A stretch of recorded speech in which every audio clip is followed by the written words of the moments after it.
Om Swastiastu. Perkenalkan, nama saya Nikade Yulita Iswantari, absen 1, kelas 1C Manajemen Suri. Di sini saya akan menjelaskan materi tentang kekeringan.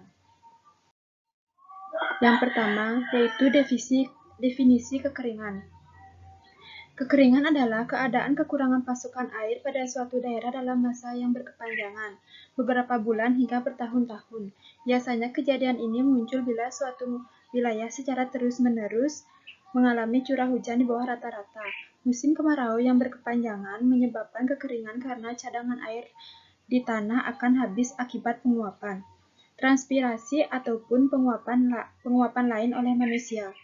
Kekeringan adalah salah satu bencana yang terjadi secara alamiah maupun karena manusia. Kekeringan yang terjadi secara alamiah dibedakan menjadi 4, yaitu kekeringan meteorologis, kekeringan hidrologis, kekeringan agronomis, dan kekeringan sosial ekonomi. Banyak tempat di Indonesia mengalami masalah kekurangan air atau defisit air atau kekeringan. Dari perspektif kebencanaan, kekeringan didefinisikan sebagai kekurangan curah hujan dalam periode waktu tertentu, umumnya dalam satu musim atau lebih, yang menyebabkan kekurangan air untuk berbagai kebutuhan. Yang kedua, faktor penyebab kekeringan. Penyebab terjadinya kekeringan biasanya melalui proses alami. Namun sayang, semakin tahun semakin diperparah dengan kebiasaan buruk di tengah masyarakat. Tentu saja kekeringan bisa terjadi karena adanya kebiasaan buruk tersebut. Salah satunya kebiasaan membuang air bersih yang tidak terpakai. 1. Penyimpangan iklim. Penyimpangan iklim menyebabkan produksi uap air dan awan di sebagai Indonesia bervariasi dari kondisi sangat tinggi ke rendah atau sebaliknya. Ini semua menyebabkan penyimpangan iklim terhadap kondisi normalnya. Jumlah uap air dan awan yang rendah akan berpengaruh terhadap curah hujan.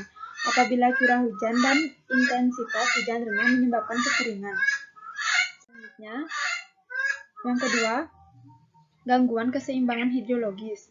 Gangguan keseimbangan hidrologis, kekeringan juga dipengaruhi oleh adanya gangguan hidrologis seperti rendahnya cadangan air atau waduk yang disimpan pada musim penghujan akibat pendangkalan menyebabkan cadangan air musim kemarau sangat rendah sehingga memicu terjadinya kekeringan.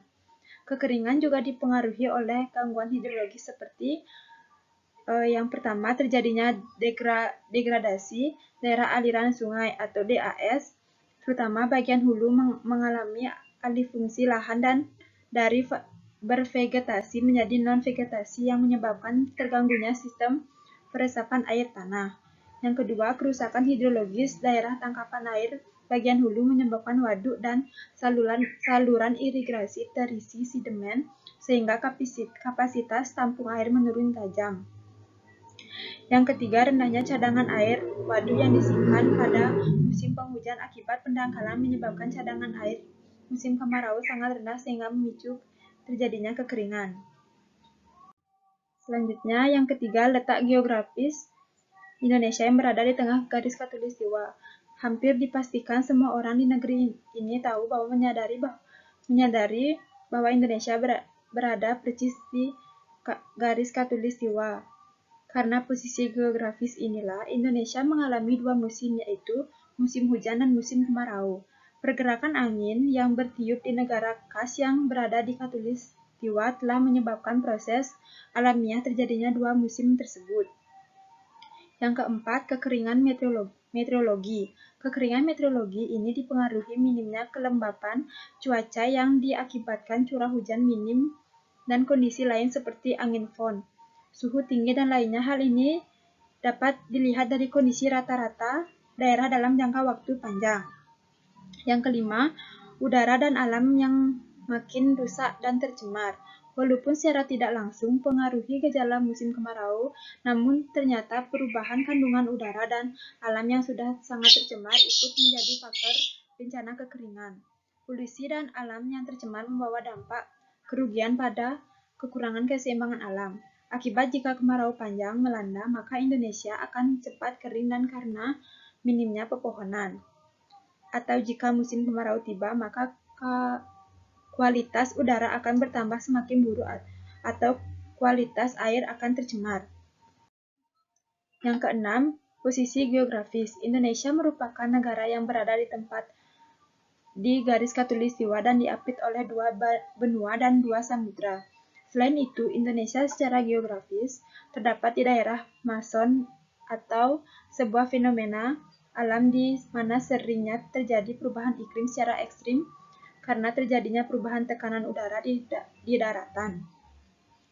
Dengan terjadinya perubahan tersebut, maka secara tidak langsung menyebabkan jet stream event dari laut yang langsung menghempas daratan dengan hawa panas yang mengikuti. Yang ketujuh, penggunaan air tanah secara berlebihan. Penggunaan air tanah secara berlebihan atau dikenal dengan istilah permasalahan agronomis tersebut memiliki imbas terhadap lingkungan, yaitu membuat kekeringan di sejumlah tempat terjadi saat kemarau tiba. Permasalahan agronomis ini disebabkan oleh penggunaan air tanah secara berlebihan oleh para petani saat musim kemarau agar dapat digunakan untuk mengairi sawah atau ladangnya. Sayangnya, cara tersebut justru membuat cadangan air ikut terangkut dan membuat pasokan menjadi kering dan habis. Selanjutnya, wilayah yang biasanya mengalami kekeringan. Kekeringan umumnya terjadi di wilayah-wilayah sebagai berikut: areal pertanian tada hujan, daerah irigasi golongan, daerah gadu liar, daerah endemik kekeringan.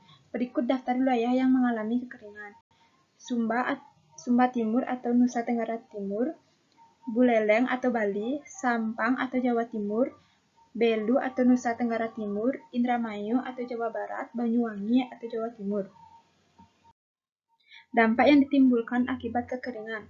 Salah satunya dapat menyebabkan kematian, mengingat air memang menjadi kandungan yang penting bagi tubuh untuk bertahan hidup.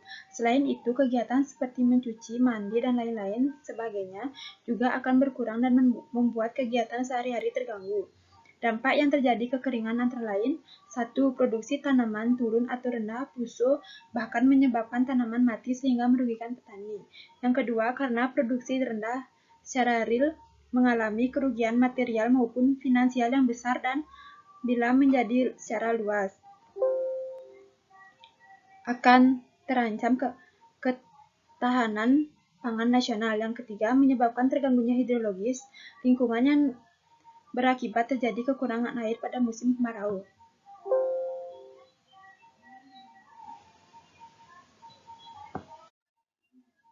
Kesimpulan dari pembahasan yang ada di atas, maka dapat disimpulkan bahwa kekeringan adalah keadaan kekurangan pasokan air pada suatu daerah dalam masa yang berkepanjangan, namun beberapa bulan hingga atau bertahun-tahun. Biasanya kejadian ini muncul bila suatu wilayah secara terus-menerus mengalami curah hujan di bawah rata-rata. Kekeringan dapat disebabkan oleh penyimpangan iklim, gangguan keseimbangan hidrologis, udara dan alam yang semakin rusak dan tercemar, dan letaknya geografis Indonesia yang berada di tengah garis khatulistiwa. Kekeringan banyak memberikan dampak yang merugikan sehingga kita harus bisa mengatasi bencana kekeringan itu. Saran: melihat ini akibat kekeringan di atas, maka dari itu kita sebagai manusia hendaknya bisa menjaga lingkungan dengan sebaik-baiknya dan tidak melakukan hal apapun yang berdampak atau berpotensi merusak lingkungan dan memperbanyak melakukan penghijauan. Sekian materi yang bisa saya sampaikan. Jika ada salah kata, saya mohon maaf. Om Santi Santi Santi Om.